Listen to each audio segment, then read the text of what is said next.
Ladies and gentlemen, boys and girls, friends, fans, and patrons, it is I, Seamus Coughlin, creator of Freedom Tunes, and after doing a number of live streams as well as interviews on other people's talk shows, I have been asked by my friends, my family, and by fans to do a podcast. And after hearing about the incident with the Covington Catholic school kids, I decided this is the perfect moment because everyone and their mama is commenting on this. I did a cartoon about it, but it's so dense that, believe it or not, I was not able to capture the full extent of the story in a 2-minute short. So I am here to tell you about it in my own words, without the filter of animated comedy. Hopefully, you will laugh, you will learn. I'm Ben Shapiro. This is The Ben Shapiro Show. So there's probably a few questions you have right off the bat. First of all, Seamus, what's with the terrible facial hair? I'm angry with Gillette. I'm never shaving again. Secondly, Seamus, why are you being filmed with a potato? Because this is the maximal pixel density at which my face is still tolerable to a general audience. Any more than that, and it's like one of those obscene Ren and Stimpy cutaways where there's just uncanny detail on the subject's face and it looks disgusting. I'm really a hideous person. I'm kidding. I'm gorgeous. We just had technical difficulties. I tried setting this up with a DSLR. It wasn't working. I had to plug in my old-fashioned webcam and record with OBS Studio.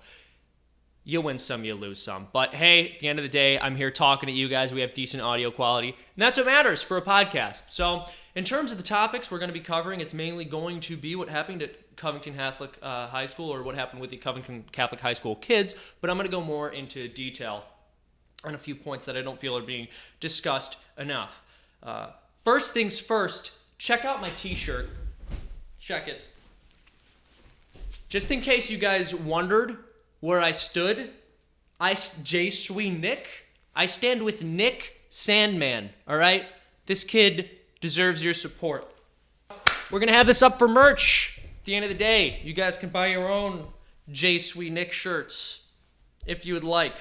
Another thing I'm going to cover today is the fact that I actually became a white knight. That's right. This incident has turned everyone and everything on its head. I am not being ironic when I tell you I became a white knight for a feminist because of this incident. You're going to have to stick around to the end of the show to hear why. Seamus, how did you, the creator of Freedom Tunes, the person whose most prominent live-action video is mocking white knights, yourself become a white knight for a modern, third-wave, progressive feminist? It's because of this incident. I'll explain in further detail. Like I said, you got to stick around. So, I think we should begin this podcast by stating the most important and overlooked facts of this entire situation. Nathan Phillips lied a lot. Many of the things Nathan Phillips said were completely untrue. It's interesting because the media ran with this narrative as soon as they could get their hands on it because it supports their worldview. And once they realized they had to backpedal, they did to a certain extent. They would say things like this story is more complicated than we initially thought, which is sort of a way of weaseling out of admitting that they were wrong. But what they have refused to acknowledge up until this point is that Nathan Phillips did lie. It's not as if we saw the footage, we gathered our opinion based on that 30-second clip, and then more footage came out and we realized the situation was more complex. What happened was we saw 30 seconds of footage. Nathan Phillips told blatant lies about what was taking place in that footage and the surrounding context. Then more footage proved that these lies were in fact lies, and yet no one in the media has called him out for lying, despite the fact that that's what he did. On top of that, he told what is arguably one of the worst lies a person can tell in this culture. He falsely insinuated that he was a Vietnam veteran. He used this phrase, Vietnam-era veteran, which some argue is a weasel word. Because if you say you're a Vietnam-era veteran, you're not necessarily saying you fought in Vietnam, but you're making that connection for people, and a lot of folks are going to assume that you're a Vietnam veteran, as did the mainstream media. This story was run as teenage boys mocking a Vietnam veteran. Beyond that, he lied in a number of other ways, so I just want to take people through this situation as I see it. Nathan Phillips, a grown man, instigated a standoff with a teenage boy. He then lied to millions of people on the nature of that standoff, what happened, why it occurred, what the surrounding context was. He lied about being surrounded. He lied about being blocked in. He lied about the kids chanting "Build the Wall." falsely insinuated he was a Vietnam veteran in order to gain sympathy, and of course lied by omission when discussing the kinds of things that were coming out of the mouths of the black Israelite preachers, which we will get into in a few moments. So, if after hearing all of that, you still believe that the grown man who has repeatedly lied to smear the reputation of a teenage boy is the victim, and the teenage boy who just stood there and smirked is the perpetrator, and has in fact exercised his white privilege to the point where he has harmed a Native American person simply by smirking, you are sorely mistaken. I'm not sure what else I can say to you that will convince you, but I'll give it a shot. Stick through. Hopefully I can convince you by the end of this podcast.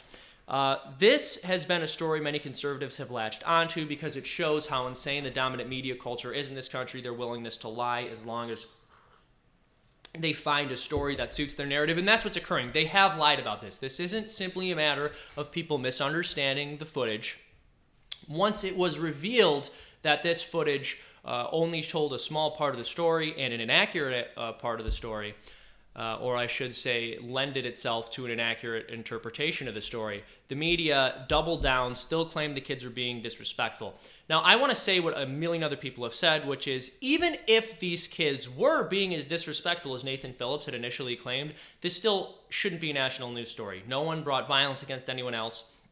They didn't even use any slurs. Literally, the kid stood there and smirked. Well, arguably, and I'm going to get into this later, arguably his friends in the background were being punks and not respecting this Native American elder. That really would require us to know the intent of those teenagers, whereas we don't need to know Nathan Phillips' intent to understand that many of the things he said were untrue. But nonetheless, it's still something I'm willing to dive into. But the only reason we're discussing any of this is because of the initial narrative that was put forward. The initial narrative was we have a Vietnam veteran on Indigenous Peoples Day at the march, or at the Indigenous Peoples March, I should say, who was surrounded by a bunch of young MAGA hat-wearing punks who simply wanted to mock him, and one kid got right in his face and smirked like a little punk, but he stood there bravely despite the fact that he was not allowed to leave. He had been taken captive by a bunch of high schoolers. So, while some people will acknowledge that original narrative was wrong, or I shouldn't even say they'll acknowledge it. Most of what I'm seeing is people just skirting past the fact that initial narrative was wrong and jumping onto, well, those kids were still being disrespectful. They were no angels. I know they weren't angels. I'm not here to debate their divinity, okay? And I'm not expecting perfect behavior from them because they're not candidates for canonization. We're not here to discuss whether or not these kids are saints. The point is, this story is still being approached by people on the left as if it has the same emotional impact it would have had the initial narrative been true. But of course, it isn't, and it wasn't. These kids never surrounded him. He walked into the middle of this circle, and many of the details he provided were completely incorrect.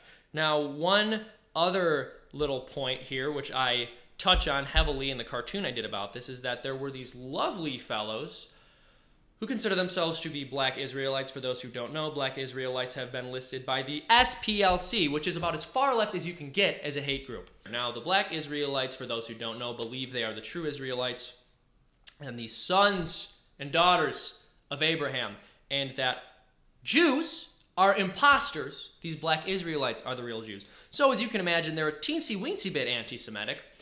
They also don't really like gay people a whole lot. You'll see that. They seem to take Levitical law very seriously, and you'll see that in some of the footage.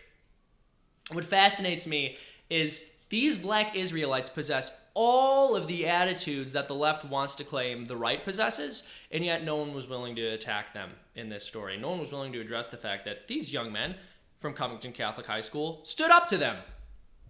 In fact, this is what the media did have to say about them. I'll roll this clip from CNN. We saw a clash erupting between a group of teenage students and 4 African-American young men preaching about the Bible and oppression. You give rights.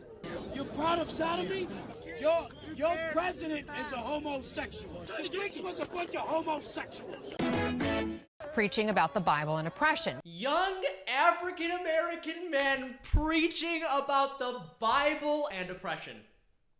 All right, so can't fault CNN too much because it's possible that at this point the footage hadn't come out. But then again, they could have done this thing that journalists are usually expected to do. What's it called? It starts with the letter F. Fact-checking, yeah. CNN could have fact-checked this before they went and called a group of people using homophobic slurs and racial slurs young African-American Christians preaching about the Bible and oppression. And one thing I want to throw out there is the fact that a young African-American man who was attending the pro-life march with the Covington Catholic students, because he was among their numbers, was slurred. He was called the N-word. A young black teenager was called the N-word at a political rally. Why is that not a big deal?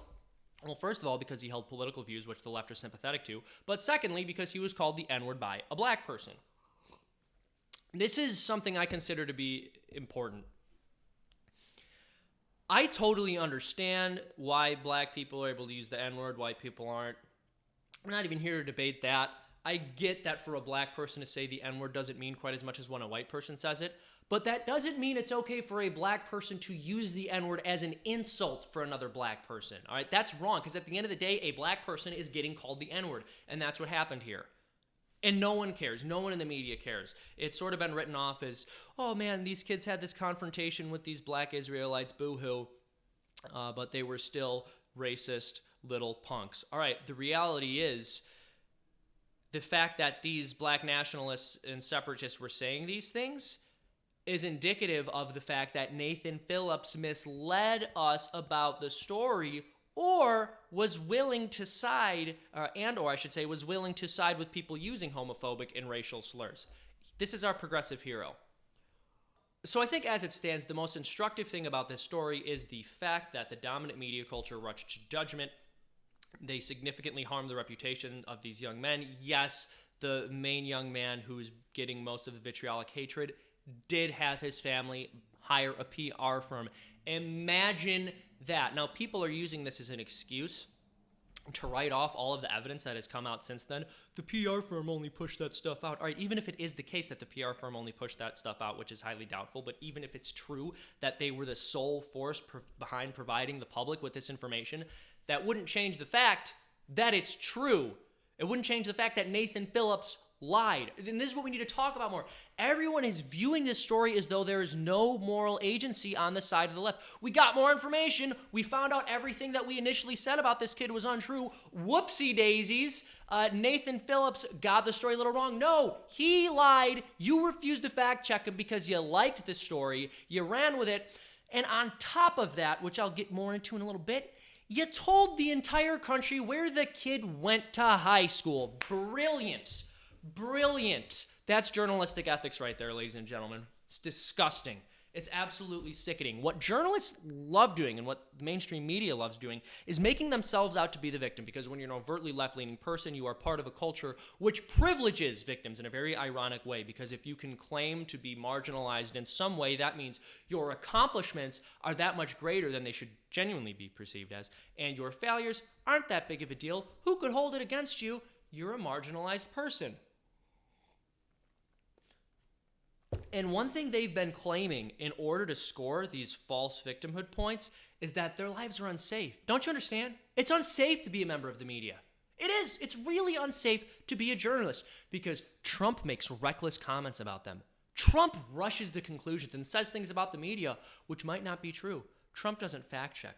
Trump says mean things and riles the American public up against the good, innocent journalists. And the same good, innocent, victimized journalists who lament the fact that Trump's irresponsible comments make them unsafe jumped on a story maligning a 16 to 17-year-old boy without fact-checking any of it, put it in front of millions of people without knowing whether or not any of the significant details were true outside of what was told to them by this Native American fellow and what was included in a 30-second clip, and then told the entire country where this person who they portrayed as contemptible on false grounds where the kid went to school, and now the school is getting threats and has to shut down. These people don't care about anyone's safety. Don't sit there and feel bad for them when they whine about the fact that they're less safe because of Trump's reckless comments. They completely not only potentially destroyed the quality of life for this young man moving forward, because his name is always going to be attached to this controversy, and there are always going to be people who hate him because it's easier to fool people than convince them they've been fooled.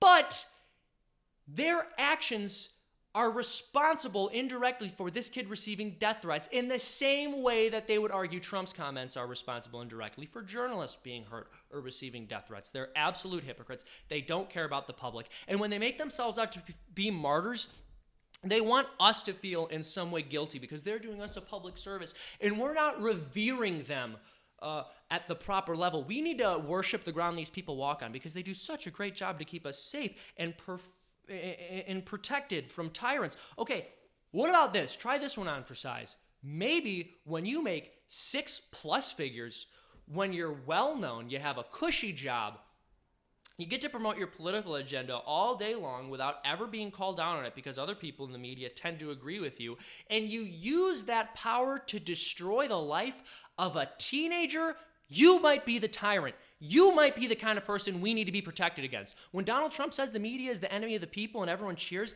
that's not because Donald Trump has riled the public up against the media. It's because of stuff like this. No one has any respect for what you do. We recognize you're a bunch of partisan hacks who care about nothing more than pushing your own agenda to the point where you have to confront the fact that you are wrong lest you destroy the life of a young man before his life and career even begin.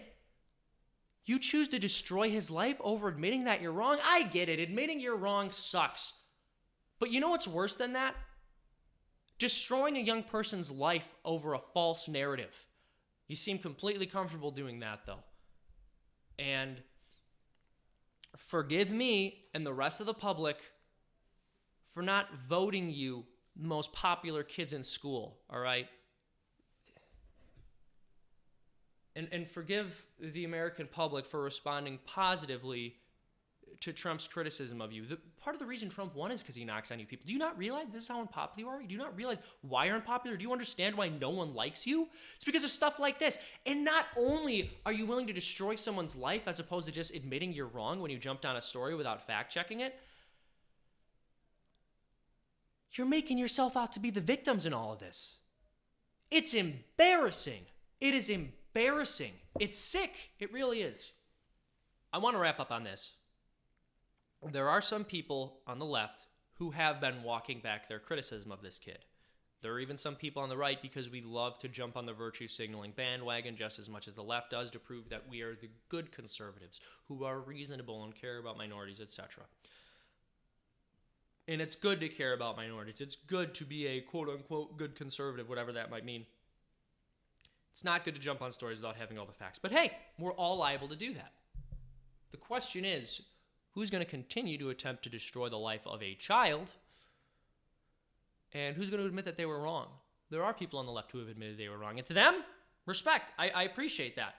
And one of those people who either admitted they're wrong or acknowledged that the narrative was ridiculous in the first place was a friend of mine. And this gets back to the story I mentioned at the beginning of this show.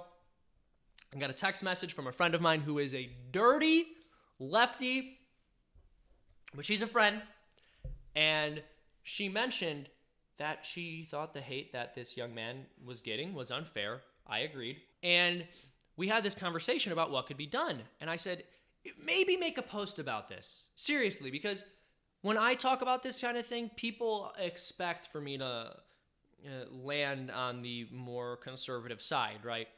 Whereas you, as a progressive left-leaning person, actually have the power to maybe convince some of your progressive left-leaning friends that this kid doesn't deserve all the hate that he's getting, and they'll be more likely to listen to you. Look, if I say it, I'm just a bigot. Of course, I'm defending the white Catholic male. But if she says it, people might listen. And in some small way, she could actually improve this kid's life. I know it doesn't seem like that. That might sound grandiose, but what you post on social media does affect other people. And if you defend a young person who's being unfairly maligned by the media, even if your 300, 400 friends are the only ones who see it, they might post something about it. One of them might post something, and then more people see that, or maybe they'll be less likely to engage in the vitriolic hate mob that's been following this kid and the other students. And so I told her, if you post this,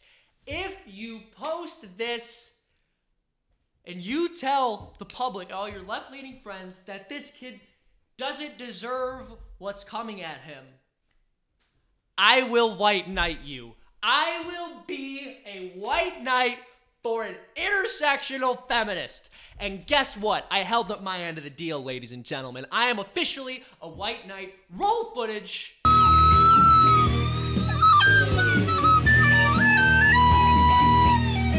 That is the story of how the Covington Catholic school kids turned me into a white knight. If you're still confused about this issue, if you still have yet to make your mind up, nothing else I could say. I gotta sign off, folks. There's more cartoons I need to make. But I love you all so much for watching. If you enjoyed this podcast, you might enjoy my cartoons.